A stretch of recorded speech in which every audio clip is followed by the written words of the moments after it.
Imagine you're a medieval king and you want an offensive campaign, not defending your own lands, but marching into someone else's. In movies, it's easy. Knights are already armored, banners are flying, and a peasant army somehow appears on command. In reality, an army in the Middle Ages was a project. You had to announce it, assemble it, equip it, feed it, and get it to the right place at the right time of year. Here's the scary thought. What if your greatest enemy isn't across the border, but the fact that half the people who should show up simply don't? Because the core problem isn't swords, it's consent and coordination. Who is obligated to go, who can refuse, who pays, and what happens when the campaign drags on longer than promised. Part 1.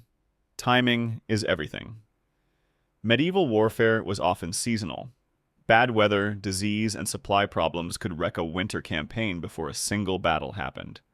So an offensive expedition starts long before the first march. Planning begins early, and then the ruler triggers the messaging system.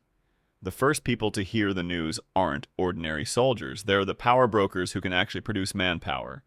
Big landholders, church magnates, and royal officials. Part 2. The top-down chain. Vertical recruitment. The most predictable way to raise troops is to activate a chain of obligations. The ruler calls the top layer, and each layer pulls in the next. This isn't one universal feudal machine that works the same everywhere. It's a broader vertical pattern of recruitment based on layered relationships, service, and dependence. And there's a crucial detail. A lord doesn't arrive with 50 fighters. He arrives with a small ecosystem.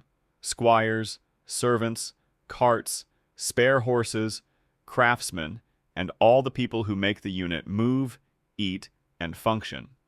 Here's the paradox. An offensive campaign can be sabotaged more easily by politics than by spears, because marching far away for months is risky, expensive, and disruptive. Some people don't want to go. Others want conditions. Some will delay, underdeliver, or try to dodge service entirely.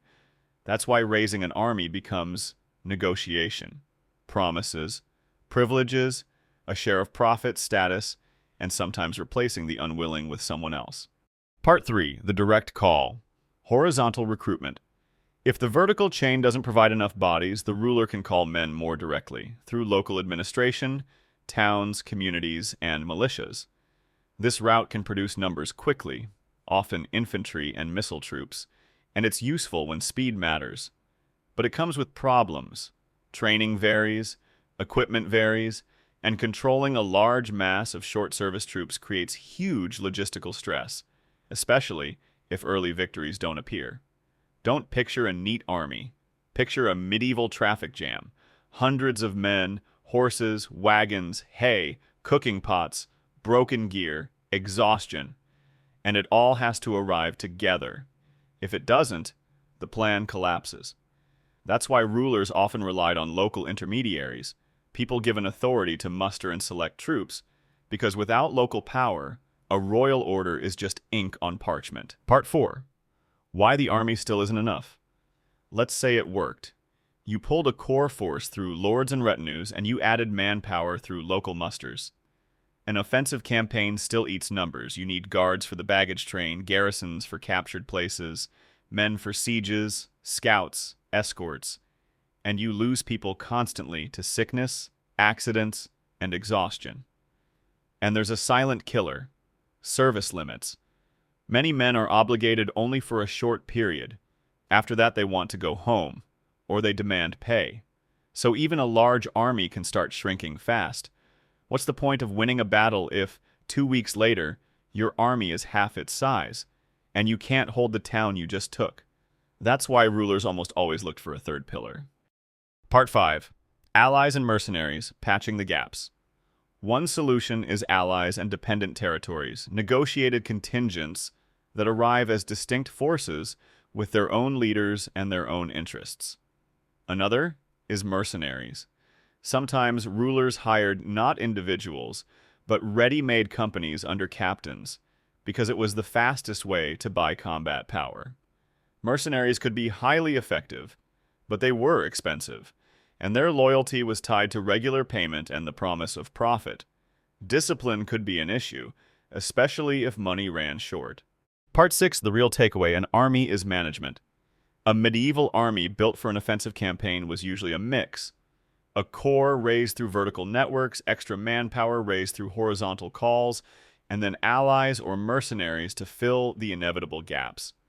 That's why medieval warfare is not only about battlefield tactics, it's administration, bargaining, assembling, holding the force together, and feeding it day after day. And if the romance is removed, the key truth shows up. Victory doesn't begin with a charge. It begins when the right people actually show up, on time, and you can keep them there. And here's what's important. A medieval army was almost never a ready force just waiting for orders. It was a temporary project, assembled from commitments, negotiations, money, and logistics, and it was often this invisible part that determined the outcome of a campaign. So the next time you hear the phrase, "the king raised an army," translate it correctly. The king managed to persuade, compel, and pay enough people to come on time, and stay long enough for the war to take place at all. Thanks for watching. Hope you enjoyed the story. If you liked this video, please hit the like button and subscribe to the channel so you won't miss the next uploads. New videos are coming, so stay tuned and see you in the next one.